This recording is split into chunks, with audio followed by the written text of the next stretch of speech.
Can I tell you something appropriately gay before we start? Oh my God, totally. I mean, is that different than any other time we start recording? I got avocado mango eye scrub in my eye in the shower, and it still hurts. It still hurts. That's just the gay bell.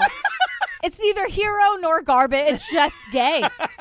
It's just so gay. Also, where can I buy it? Jillian Pensavalle. Patrick Hines.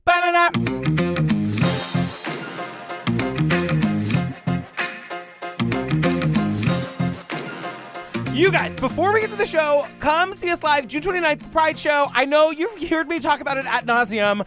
Listen, we've locked down our 3 drag queen greeters. Mm-hmm. They're going to be up and down the aisles, hanging out with you guys, taking pictures. They are, one of them is called Lady Synagoga. Of course she is. She's like fabulous. Because she knows what the hell she's doing. I know, she's like this amazing Jewish drag queen. I can't wait. We locked down our comedian who's opening for us. Oh, I know. Her name is Bridget McManus. She's coming in from LA for the occasion. Come on. You guys, we are having drag queens. We're having an opening act. It's going to be the most amazing show.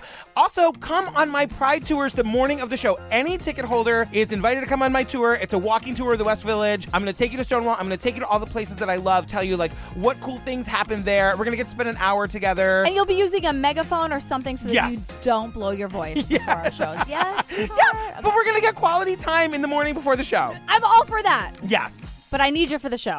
Girl, same. Yeah. Also, you guys, Patreon, listen, we're almost done with Lorena. Oh. I think Lorena is some of our funniest, most angry work we've ever done. I agree. It is, yeah, I just remember the anger, so if people think it's funny, great. Exactly. Also, at the $5 level, you guys, you get access to all of our bonus episodes, all of our Staircase, all of our Serial, all of our Making a Murderer, all of our... The Jinx?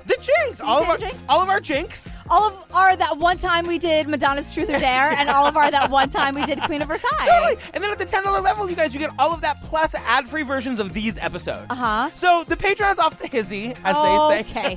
And there's a $20 level. Yeah, there's also a $20 level where, you guys, you get a monthly bonus surprise. This month we're mailing out stickers. Yeah, we just, send you fun things. Sometimes we do, AMAs where you can send us stuff, and then we record some answers. I don't know. It's just fun. It's fun. It's really fun. It's intimate fun, but not in that kind of way. It's just intimate fun in a wholesome way. We love you.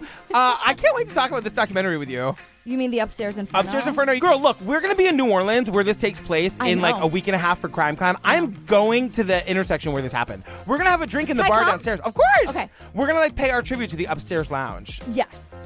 This was crazy. For anybody who doesn't know, the fire at the Upstairs Lounge until the Pulse nightclub shooting was the largest mass murder of LGBT people in history. Yeah, it was in 1973, I believe. It was horrible. Yeah. So I think the story needs to be told. I think it's so important on a zillion levels. Yes. Is it my favorite documentary we've ever watched? Not exactly. But I still want everyone in my life and the world to see it. Yeah, same. Does that make sense? Totally. Cool. The Upstairs was my safe haven. It was the one I loved most of all. It's the usual beer bus. Everybody's laughing and cutting up and talking, and dancing. All of a sudden you heard people screaming, from laughter to screaming. For years, it was the worst mass murder of gay and lesbians in American history. I could see the glow of the flames, and all of a sudden the fire just ripped across the Upstairs Lounge. Bodies burned so bad that there was nothing left but the bones, and they were seared to the floor.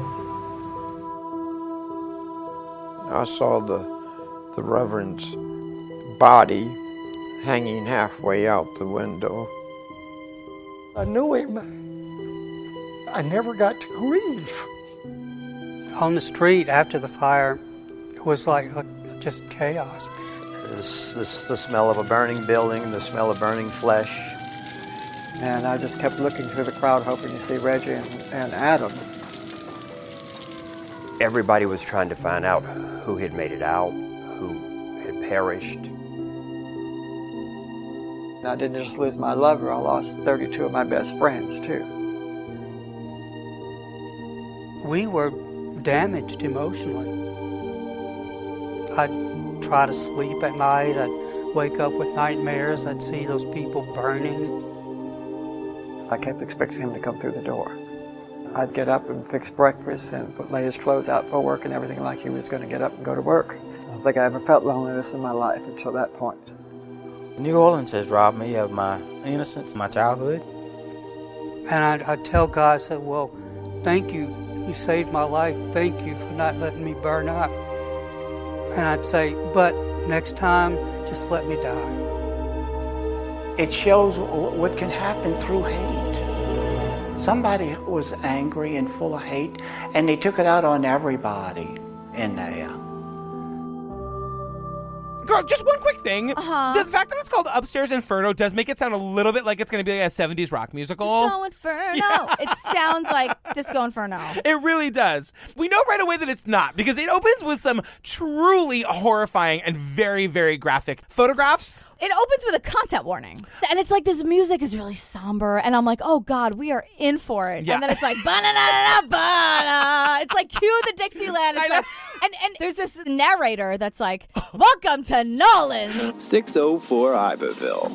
Located at the intersection of Charters and Iberville Streets, a couple blocks away from the famed Canal Street in New Orleans, Louisiana. With records dating back to the mid-1800s, this three-story building has had a rich history. It once housed a cotton mill and has been the home to countless cocktail lounges. Do you know who that is? It's Christopher Rice. Yeah, Anne Rice's son. I know. Okay, I didn't know, because I was like, who is this? And it's Christopher Rice, Yeah. Anne Rice's son. He's a total homo. He's super cute. He's 6'4". My ex-boyfriend dated him. You guys, I just... Still getting over the laryngitis. He said, would you just say he's a super homo? Yeah, like, as in he's really tall and good at it. Oh, I get it. Oh, okay. Christopher Rice, call me. The thing about it, it's like it was for sure his first like voiceover gig or something. Because he changed. Someone was like, "Girl, can you bring it down a little bit? It's a really serious thing that we're doing." Right. Because the first thing Totally. it was like, "It's Nolans." I'm just gonna say that 100 times. It was the town of jazz and crawfish or whatever. And then the next voiceover was like the most horrible thing, and it is horrible. I know, it is. But It it's is. like, is that a different voiceover guy? I No, know. it's still Chris Rice. But so we learn about this guy, Phil Esteves, and he, after high school, he tried to do the seminary. That didn't work out. Mm-hmm. Then he went to the Navy. That didn't work out. I love that Queen's like, clearly that didn't work out. And I'm like, but I thought they loved the gays in the Navy. And certain in the Navy. Exactly. Like, did that song lie to me all this time? But then we learn that like when neither one of those things worked out for him, he decided he was either going to open a gay bar or a gift shop. And Which is the same thing, really. You beat me to it. I was like, they're both equally as gay. And he asked a friend, well, I'm torn between opening a gay bar or opening a gift shop. And his friend said, well, if I only had $1, I would buy a beer before I would buy a knick-knack. More than I'd buy a knick-knack. Right. And I'm like, these are my people. They're so gay. They love antiques. Knick-knacks. Oh, I love that. So, spoiler, he opened a gay bar. Right, because his friend was like, girl, open the bar. Right. The Upstairs Lounge opened on Halloween of 1970. It's very much a party atmosphere. They just had fun. So they're showing us the bar, and there's like the bar was on the second floor of this building, right? So we see this staircase, and we learn they were trying to make it fun and sort of like campy, and they put this carpet on the staircase, and all this wallpaper, and they put up this wood paneling. They're trying to make it nice, right? This is crazy foreshadowing. And then we learned that the bar had 3 different sections. Right. One was like a bar with bar stools and whatever. And then the second section had like tables and chairs and a dance floor. Right. And then the third section was a whole different world because it had a small theater.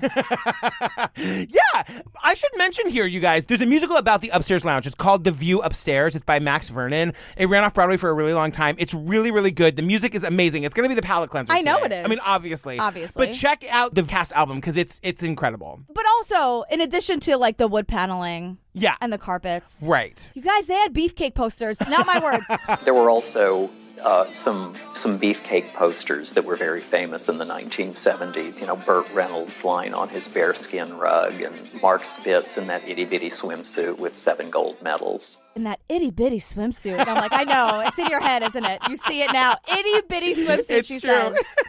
So the thing about the upstairs lounge, and so many gay bars were like this. Come to the Pride Show, you'll learn all about this. They weren't cruisy, they weren't hustler bars, they weren't hookup bars. Like, all of that stuff happened, but that's not what they were for. It was more like a social club, you might say, than a bar. Mostly it was just a gathering place of friends. This was a time when it was like almost impossible for like two men to get a lease together. You couldn't get a house. You couldn't get an apartment. Most hotels wouldn't rent rooms to two men that weren't like obviously on a business trip together. So the gay bars were like, they were community centers. Right. It was places where you could like go and meet other gay people and have like hang out and get drinks and like sing your Judy Garland around the piano. Right. And also allies. Like there were women there. There are stories about like guys would go there like with their moms. I know. And lesbians would go, like everyone was welcome. It was like a social club. Yeah. We meet this woman, Regina Adams. Now, I'm obsessed. I'm a little, is she trans? I'm a little bit confused about who Regina Adams is. So I gave her a Goog because I could see the moment I laid eyes on her, I was like, I need to know more information. So her name is Regina Adams. Her first lover, she says, is Reginald Adams. This gorgeous black guy. They show a picture of him. And she was like, he's the first black guy I ever knew. Because remember, it's Louisiana in the 70s. And there was only a few bars that didn't care. They would let blacks and whites in. The upstairs was one of them. I was sitting at the bar, and he offered to buy me a drink. And the bartender came over. It was Buddy Rasmussen, who was also the bar manager. He asked me, you know, if you want to meet this guy, he wants to send you a drink. And I said, sure. It was love at first sight. And the more I got to know him, the more I loved him.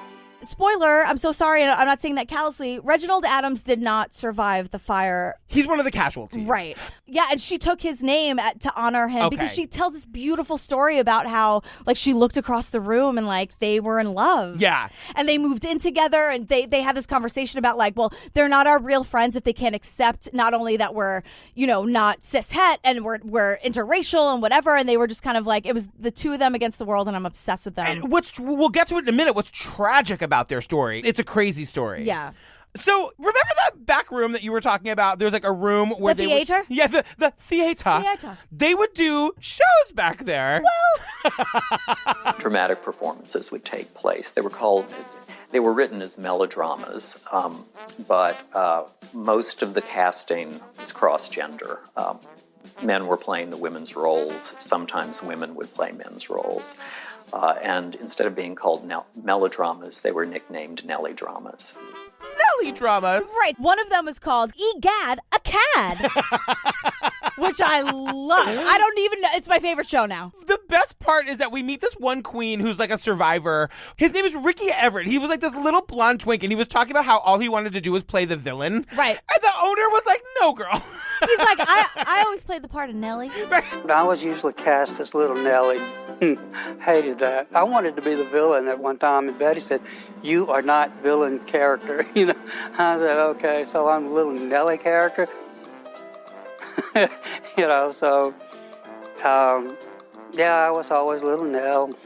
So then we find out, like, of course, there's a baby grand piano. So it's the centerpiece of the bar. It's also a centerpiece of the musical The View Upstairs. Again, the music to this show is incredible. Go listen to it. And then we just learned that on Sunday nights, they would do what they're calling a beer bust, which I'm assuming is when all the queens just, like, gather around a keg and get hammered. Yeah, and then, like, have a sing-along. And then at the end of the sing-along would, and look, I'm no stranger to a good old-fashioned piano party. At the end of the beer bus, everybody would hold hands and get in a circle and sing United We Stand, Divided We Fall. There was just a song that everybody was singing by the Brotherhood of Man, you know, and they'd play the piano and we'd be singing to it and just kind of holding arms together and we would kind of sway. It was, I guess it was kind of spiritual in a way, you know, in the sense that we were united together in a brother-sisterhood bond. So now we learn about the Metropolitan Community Church, right? It was founded in Los Angeles by a guy named Troy Perry in 1968, Mm-hmm. and it's basically like a Christian church serving the LGBT community. So this one guy, David Solomon, founds the chapter in New Orleans, and we're told that God commanded him to the theater in the back of the gay bar in the French Quarter. God, same. Right. God has commanded me to every theater and every bar I've ever been to. I know, especially if there are a bunch of gays around a piano. baby grand in like a dark room, and like the room you have to like travel through other rooms to get to. That's I want the secret piano party. I'm more obsessed with the idea of God waking up in the middle of the night and be like, David Solomon bar, French Quarter, piano, God, I command you. Chop, chop, sweetheart, you're late. Last call is in 15 minutes. So the bar is like, yes, girl, and they give them the back theater room every Sunday night for free. Right. So the local gays can come and drink and hang out and worship their Christian Jesus. And put on a good old-fashioned show. It's true. But so they tell us sort of like the schedule of events on Sundays at the bar/church. Now, being there at the upstairs lounge in that third room, and the social hour that followed afterward, and then the beer bust that followed after that, was conducive to meeting other people and feeling, very safe in that environment. And I was like, okay, so wait, they go to church, which is then followed by social hour, which is then followed by the beer bust. No, they're just drinking all the time. And that's fine. And I'm not saying that with any shade, because we meet so many people who are just like, look, the MCC, they were my surrogate family. Like, I wasn't comfortable at home. I wasn't comfortable at work. And even like walking, going like food shopping or whatever, like many of these people here are saying to us in this heartbreaking way, like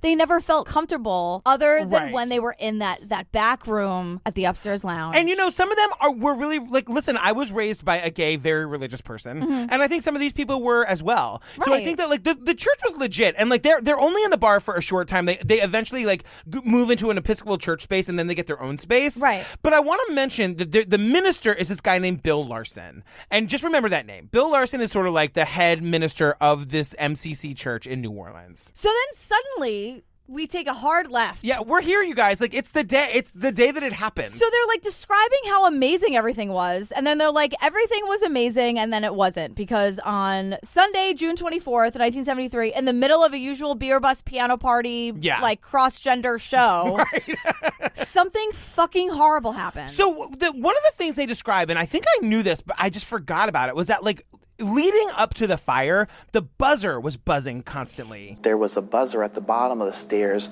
Cab drivers or delivery drivers would buzz when they needed to alert people upstairs that they were there. The buzzer kept going off, whether it was somebody down on the street trying to warn them or if it was a short on the wire. No one really knows what happened. The buzzer kept going off. Remember, they're on the second floor. So the bar owner says to this guy, Luther, who's like sitting at the bar, like, Luther, girl, go see what that is. Can someone shut that thing up down there? Because it was that's how much it was and think about it. It's 3 rooms of partying and like either a show is going on or people are just like not a care in the world. But it's like, what is that thing happening? And it got the attention, unfortunately. Right. So Luther opens the door and all of a sudden, he's like blown back by this fire. It says the fire busted into the bar. Yeah. All of a sudden, you heard people screaming, from laughter to screaming. I could see the glow of the flames, and all of a sudden, the flames, just that curtain that was hanging at the top, it just kind of like shot straight across that. And oddly enough, it was the indoor-outdoor carpeting, and the fire actually lifted that carpeting up. It was like floating up I think the flames were just going under it.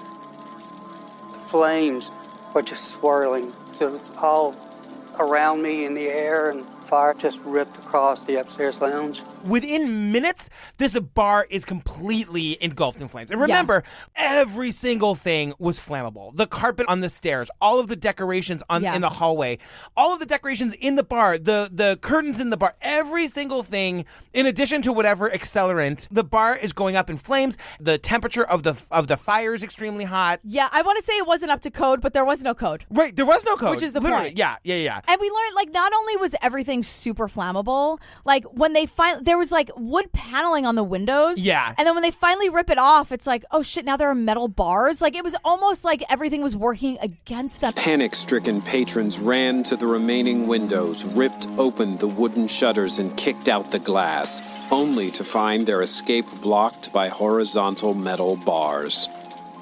Since the windows spanned nearly floor to ceiling, metal rods had been installed across each window as a safety precaution by previous tenants. They were installed to prevent people from falling through openings when the windows were raised.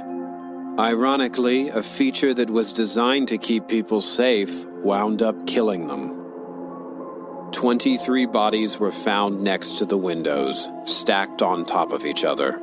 The thing about it, too, was that it seemed to everybody in the bar that the only way in and out was that staircase. And that staircase, you can't, it's completely engulfed in flames. The bar owner knew that there was another door in the back theater room, but it wasn't obvious to patrons. It was blocked by the stage. It was blocked by the stage. It was blocked by the curtain. And this is way before the day when you had to have exit signs pointing to all the exits. Right. So he leads like 12 people out. Then there's another couple, these two people who get sort of like pushed onto the fire escape. One of them is on fire. It has to be put out by the other one, but they at least get up to the roof. And then basically everybody else who was in the bar just perishes. With a total of 13 engine companies and 4 ladder companies, the fire was brought under control within 15 minutes of the initial alarm. And despite their rescue efforts, the arsonist had ultimately caused the deadliest fire in New Orleans history. As I was watching it, I was so horrified and just was saying any kind of prayer or spiritual thing, just like saying to these, just trying to put anything out there of like, oh my God, like your story's being told. It's so horrible. And I really, it's unimaginable. It truly is. But this is where we get, remember Regina, the woman who met Reginald? This is where we get her story that she had left for 10 minutes to go get the checkbook. We were going to take Adam and Buddy to dinner. And then Reggie said, how much cash do you have on you? And I said, well, I don't have much cash, but I can run home and get the checkbook.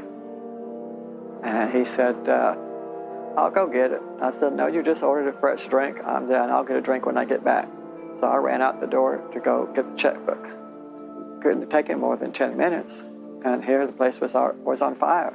And we also learned that, like, Regina didn't know for days and days what happened. Right. She's checking the hospital. She's checking everything. The 70s. Fuck the 70s. I know. Nobody knew anything about anything back then, honestly. And then we find out, oh my God, I just love these people. Regina is told by the cops that, like, look, anybody who was sitting by the piano, they didn't make it. She doesn't say this, but she's like, my Reginald, the good queen that he was definitely sitting right by the piano. When you see the piano is charred to pieces, but it takes her days to find out what happened. Right. Fuck the 70s. I'm saying it. Put it on a t-shirt. Fuck the 70s. So you guys, this is where we meet Reverend Troy Perry. Remember, he's the guy who founded the MCC Church. He decides he's got to like rally the troops and get his people to New Orleans to help the survivors out and the community. Right. So he tells us that like this isn't the first fire associated with the church that he's running. Yeah, the gate. In 6 months, there were 3 fires. In January of the same year, an arsonist torched the MCC Mother Church in Los Angeles, nearing total destruction. 3 months later, the MCC meeting place in Nashville, Tennessee was set on fire. And while no one was injured during these attacks, no one was arrested either. And so now they're thinking like, okay, so was someone like ramping up to this? Exactly. At the upstairs lounge? Right. Like, are they connected? So this is where Troy Perry decides he's got to like get his people, get to New Orleans. And so he gets there and he talks about like when he walked in, oh God, this was so powerful to me. When he walked into like the congregation house that they had. Yeah. Everyone's in tears, everyone is crying, and all of the gays assembled are like, is this God? It was devastation. Devastation. Everybody crying, trying to come to terms. We preachers trying to reassure everybody. No, God does not hate us. This is not God who did this, any more than God killed Jews in the Holocaust. This is mass murder. This is not God angry at us. Some human being did this, not God. And it's so heartbreaking because Troy says many times during this, like he always wants to say to the filmmakers who are making it or to the viewer, like, if you only knew how hard it was in those times in the South. Right. And so for him to say repeatedly, like, this is not God, this was a human, this is mass murder, this is not, you are fantastic as you are, God loves you, whoever you believe in loves you, this is a human who's awful. Yes. So 32 people die in this fire, right? 32 people die. The mayor, the governor, the archbishop of the diocese, they are silent on the issue. And we get the backstory that like within the last 6 months, there had been 2 tragic tragedies, but smaller. the number of people who died at the upstairs lounge was more than double the number of people who died in both of those other tragedies combined. And they were both other fires. Right. Which is like, it's like, how many fires was it? I mean, it's I couldn't believe that every single tragedy involved in this documentary, they're all fires. But it's like, again, fuck the 70s. Like, you guys, fuck the 70s. How did you not know to, like, have fire extinguishers? Yeah, and they were all like, at the funerals, and they were making all these statements about these other, again, super tragic things that are worthy of conversation and worthy of statements and worthy of all of these, quote, powerful people talking about them. But what about our friends at Upstairs Lounge? Right. That's the point. That's what they're saying. Right. All three men, the governor, the mayor, the archbishop, were completely silent.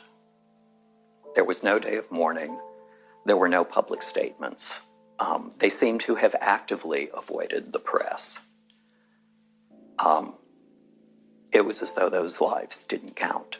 So Reverend Troy Perry, he's sort of managing the whole thing, right? He's talking about how, like, they opened their small church and they had a small service for the people who died, but they were looking for a larger place to have a service. Just a side note, where they had this small service was at this Episcopal church where they had gathered in the past before they had their home space. And when it makes the papers that they had their small memorial service there, the Reverend Bill Richardson got in trouble from the Episcopal bishop for allowing the gay church to have their service there. May I? Yeah, please.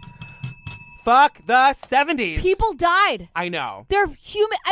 Are you serious? I know. And so now they're on the hunt for like a bigger place to have like a proper memorial service. Right. And they are just getting no's left and right. Troy tells us all the different calls they made. They're calling the Catholic churches. They're calling the Baptist churches. They're calling everybody they can think of. They finally call the Lutherans. They contacted a Lutheran church who said, well, we won't let you use our church, but you might try this church over here. It's in a black neighborhood. It has a black minister, and they're very tolerant of aliens there. They use the word aliens as though gays and lesbians come from outer space or something.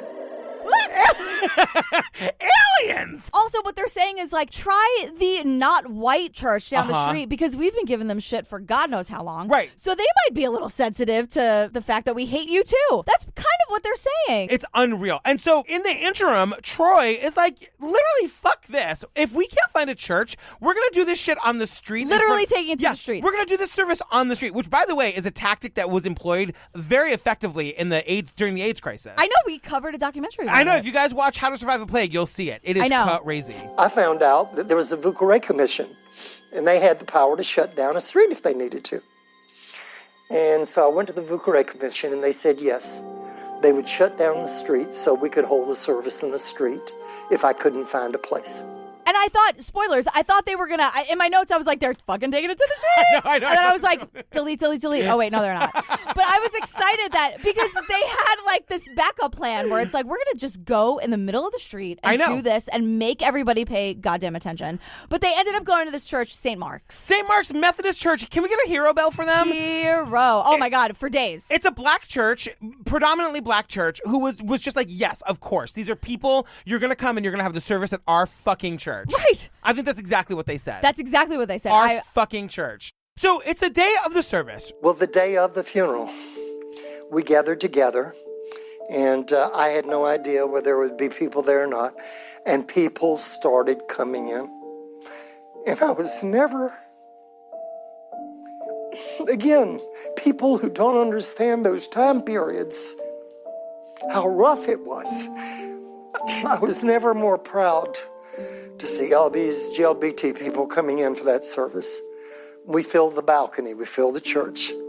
And Troy, Reverend Troy, is telling us that the bishop of this Methodist congregation, I'm not using the right words, I'm not a religious person. Yeah. But the bishop shows up. And to Troy, this is a super big fucking deal. Yeah. It meant everything that the bishop of the Methodist Church had the guts to come to this service. I saw people there react, knowing the gay folks who were there, that the Methodists, that their bishop was there. And he wasn't there to shut anything down. He was there to be respectful and to be a part of the congregation. I cannot express enough, and come to the Pride Show. You'll hear all about it. Troy even says at one point, it was worse for our straight friends. For people to know that they were friends with gay people, they got persecuted worse than we did. Right. So for this bishop of this church to say, yes, not only are we going to let you have this service in our church, I'm going to come, I'm going to legitimize this to this degree, was just incredible. And he's saying, like, also, like, the pastor or whoever is doing the service, like, we're working together, like, we agree on this. Yeah. Like, this is not a rogue pastor. Exactly. You are welcome here always. Yes. So they go through the whole service. It's this really beautiful, moving thing. And then all of a sudden at the end of the service, they find out that there's like cameras across the street. Right. Because here's the thing, like, a lot of people who went to this service were like, I support you. Right.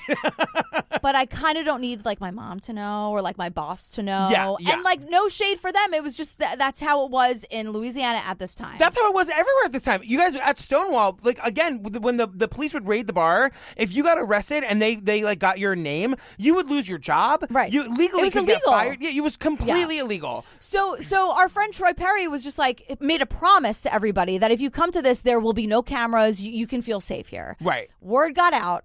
Cameras show up. And he's like, I can only control what goes on in the church. I can't control what goes on outside of the church. And one of the reverends is like, listen, there's a back entrance that Mariah uses. Right. The side entrance with the good lighting. Right.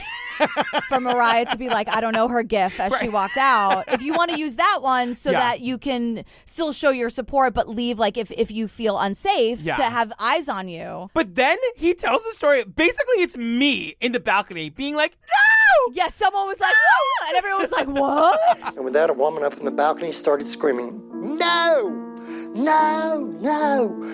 We came in the front door. We're going to leave by the front door. It's an old Southern thing, but it was the truth. But I'll tell you, I watched literally people pick themselves up. People slumped over all at once, stood tall. Like, if I'm going to be on television, by God, I'm not going to go out hiding my face. Nobody left by the side door. If we're going to be here, let's walk out together with our heads held high. And they literally walk out with their head held high. Yeah. Because Troy says, like, they weren't trying to hide their faces. Right. They were, like, 5, 6, 7, 8 boys, here I am. Yeah, where it's like, if I'm going to be on camera, I really got to, how do I look? Am I shiny? But also just like, if we're going to be here, we're going to be here together. Yeah. And no one was going out the side door. No. It's too important. Yes, 100%. So then we learned that news, you guys, listen, this is so enraging what I'm about to tell you, but it was kind of common. Mm-hmm. So news about the fire goes the 70s equivalent of viral. Fuck the 70s. Fuck the 70s. And remember that guy that I told you about earlier, Bill Larson? He was the minister of the pastor of this church. Mm-hmm. His mother finds out. Bill Larson was identified as being a homosexual pastor of a homosexual church. His mother was so horrified and shamed by the news coverage that she refused to claim his body and take it home for burial. Ultimately, she released it to the Metropolitan Community Church. There was not much left of his body, so what was left of his body was cremated, and the ashes were in an urn, which they took back to their church.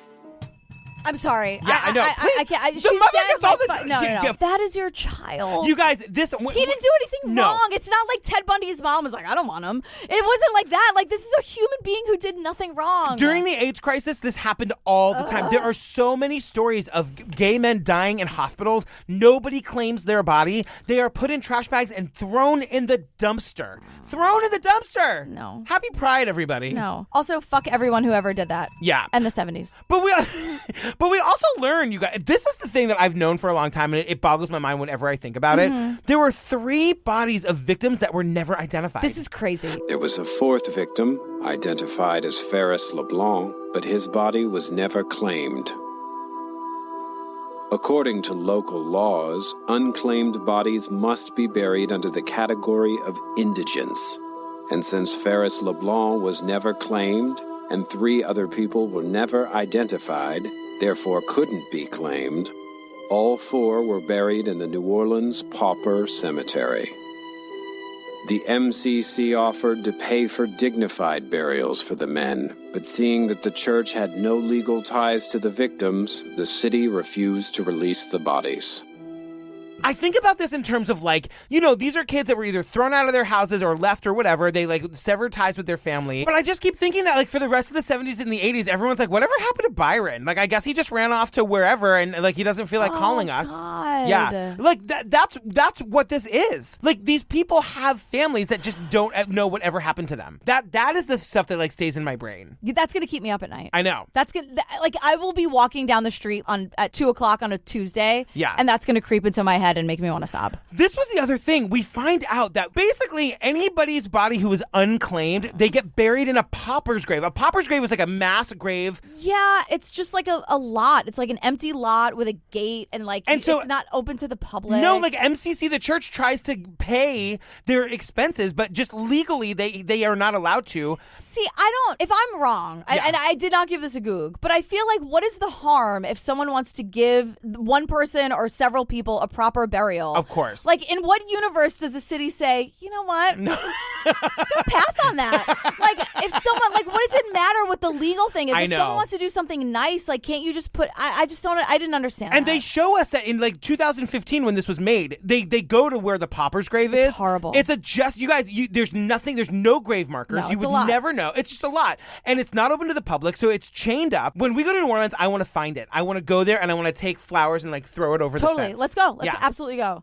So, okay, here we go, you guys. For a long time, the police were saying there was no evidence that it was arson. Somehow that changes. We don't really know how. All of a sudden, we're finding out that the police are investigating this as an arson. The investigation revealed that the fire started on or near the second and third step of the stairwell leading up to the main entrance of the lounge. While examining the stairwell, Major Henry Morris recovered an empty can of lighter fluid at the base of the stairs.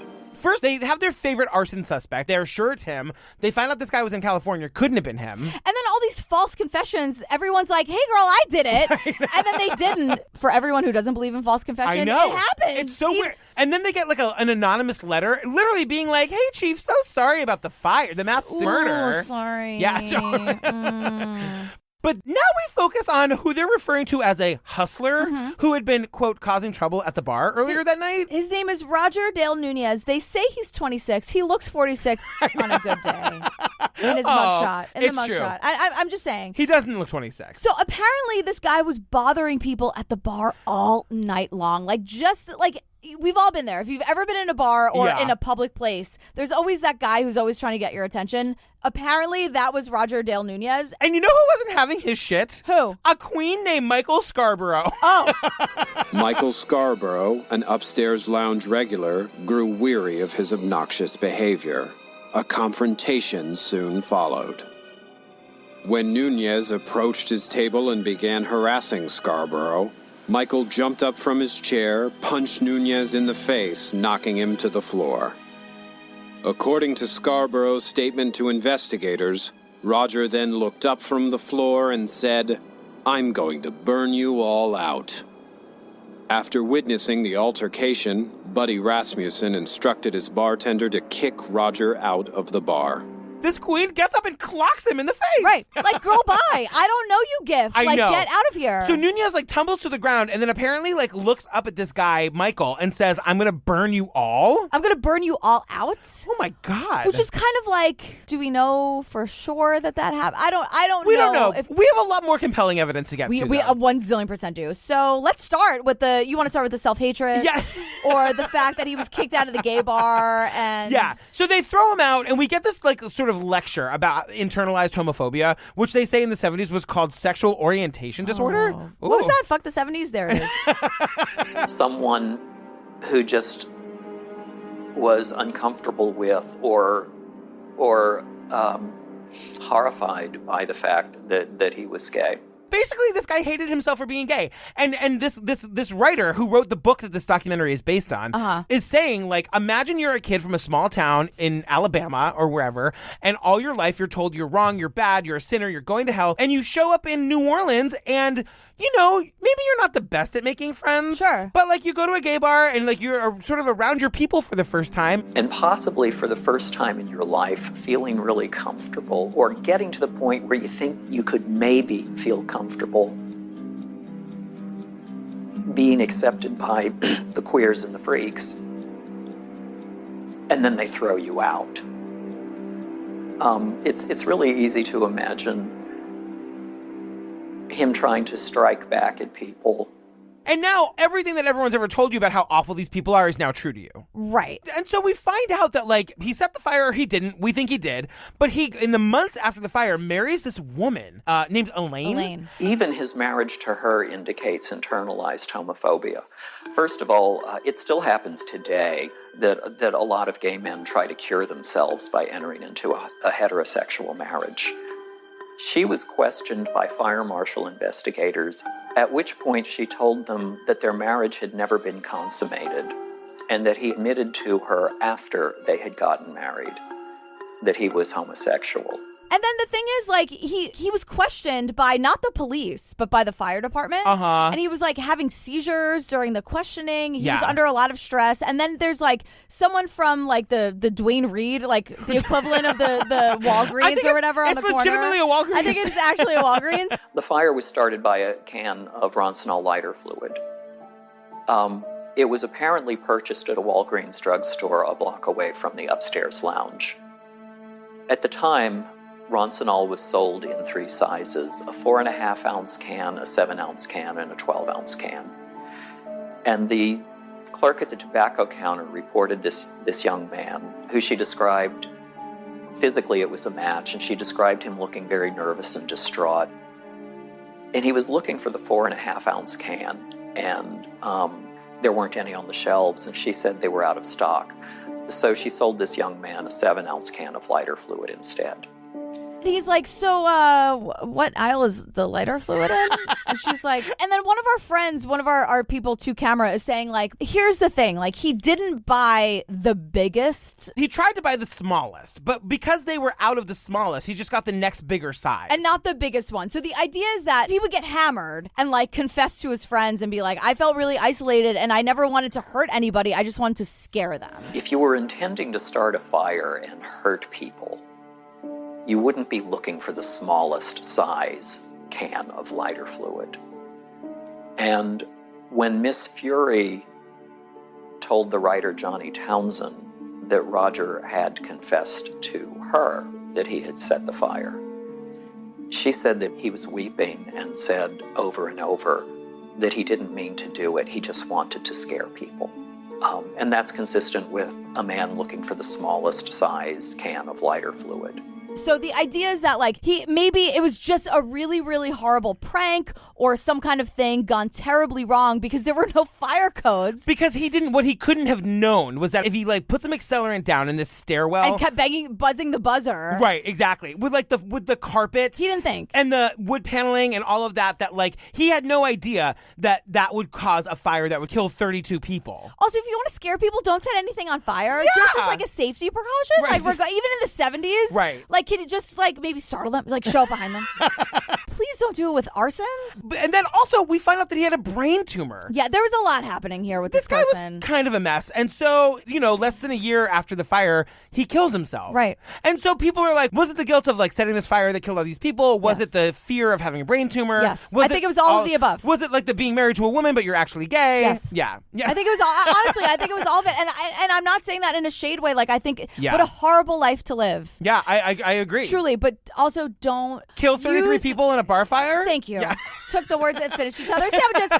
Took the words out of my goddamn beautiful mouth. Yeah. Are we done? No. Well, yes, we are. Yeah. They waited way too long to introduce this guy who's like this historian in New Orleans who was fabulous. But he has this whole thing where he's saying that, like, nothing good enough comes out of a thing that justifies 33 people being murdered. But, it took this tragedy for New Orleans to reckon with the fact that they had a gay community. The upstairs lounge fire forced New Orleans to acknowledge, yes, we do have a gay community here. It's something everybody knew, but something nobody ever talked about. 2 months after the fire, or 3 months in September of 1973, The arch-conservative Times-Picayune ran a week-long series of articles that focused on the gay community. And the very first one had a headline that read, Gay community surfaces in fire tragedy or something to that effect.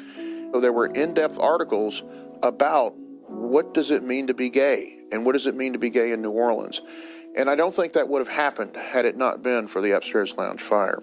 And so they're saying, like, you know, every year on the anniversary, it's commemorated. Some years are bigger, some years are smaller. And then on the 40th anniversary was the year they put down a plaque that, you know, had everybody's name and said what happened. And the plaque sort of credits the fire and the murders with being sort of the kickoff to the gay rights movement in New Orleans. And there's some debate about whether or not that's true or whether it was Anita Bryant coming to town 4 years later and the gays like really rallying to make sure that didn't happen. If you don't know who Anita Bryant is, give her a goog. She's a monster. And that's pretty much it. Yeah, it kind of ends on either forgiveness or something horrible. Right. So Da-da-da-da-da-da.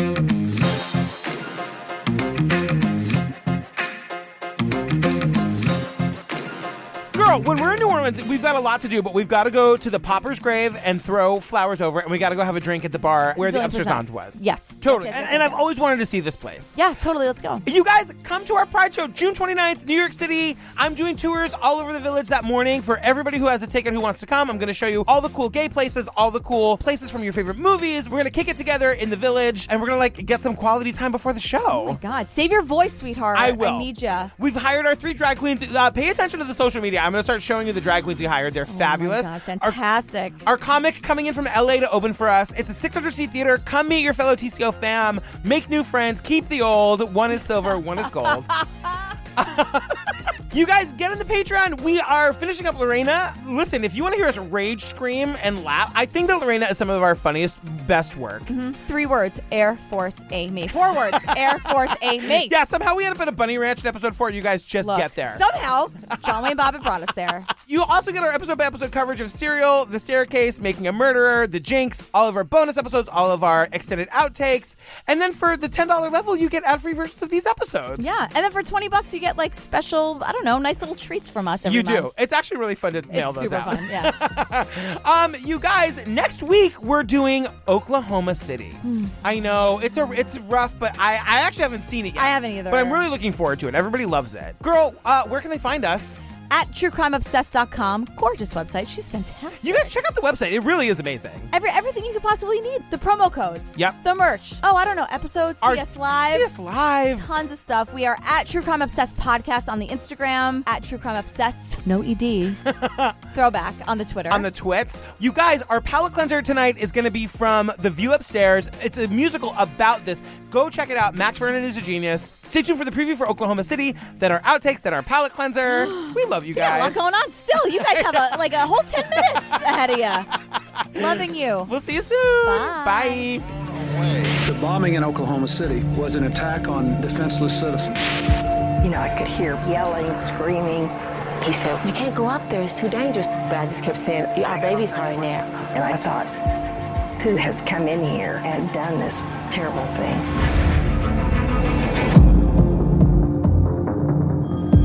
FBI hotline. We had all kinds of experts looking for clues. Because at the very first, they had no idea who did it. Then we started getting calls about Middle Easterners, started looking for Middle Easterners. But then someone I spoke to said, "Do you know what day it is?" And immediately it hit me.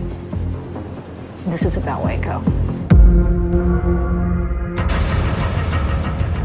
Members of the community out there heard automatic weapons fire and explosions coming from the compound.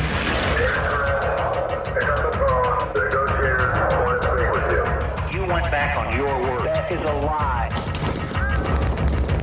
When I saw the fire, all I could think about were the children in there. 9 adults came out. Not one of them brought a child out. You're next! Wake up and understand! You're next! They were really imagining this fortress. It's the new thing in America. It's called the militia. No constable's going to come and break their door down. They'll shoot them first. FBI agents surround the cabin. All we know at that point, there was a shootout. When it was all said and done, Sammy and Vicki Weaver were dead. Baby Kid! Baby Kid! The events at Ruby Ridge lit up the radical right. You call yourself an American? These are Americans. You're a disgrace to the white race. And they decided that they would basically declare war on the U.S. There'll be a lot of blood running one day. It was just a lightning moment of recognition. This was the guy in the sketch. Last night, Timothy McVeigh was charged in the bombing of the Murrah Federal Building here in Oklahoma City. I think everybody felt this sudden sense of betrayal. I think everyone thought, you're one of us. If you continue with shit like Ruby Ridge and Waco, this is what's gonna happen. Timothy McVeigh, he was the creation of the white supremacist movement. There was a strong connection. All these events, they were all connected.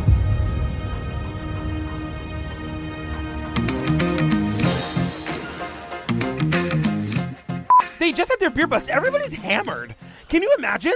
Yeah. Me and you at like Pieces on a Sunday night, all of a sudden the place is like on fire. Screaming. And I'd be like, but the point is, I know. is that I love you. And you'd be like, bitch, get out. You'd be But that's dragging me what's by the hair. happening. Totally. I keep wanting to say the Uptown Lounge because that's where the Indigo Girls used to play in the early days. Okay, we get it. You're gay. You're confusing the upstairs lounge with where the Indigo Girls played. Like, we get it. It turns into suddenly a Ken Burns documentary with the most 100% narration. Like, the first guy that came in the voiceover audition for Ken Burns is like, get her out of here. He decided he was either going to open a gay bar or a gift shop. And Just the same thing, really. You beat me to it. I was like, they're both equally as gay. One has a little more alcohol than the other. The gift shop. Just open a gay bar called the gift shop. We're doing that tomorrow. Get Steve on the phone, business manager. That's how I grew up. You know the things. I mean, it's weird that you haven't met my mom, but I'm like, you know my mom. I know.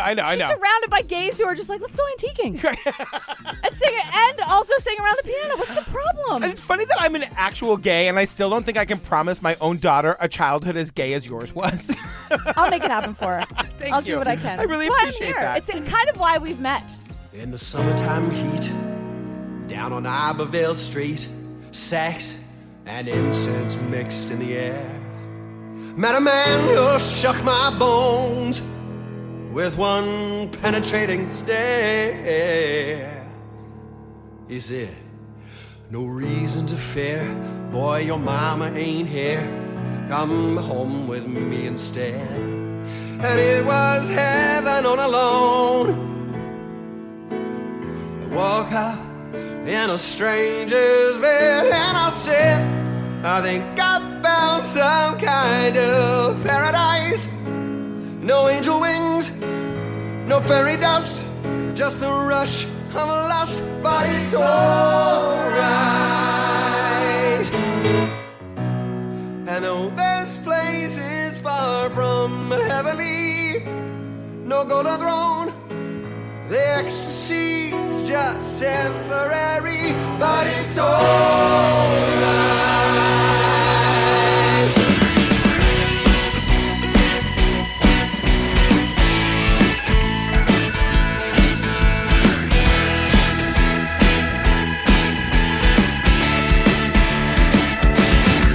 I haven't seen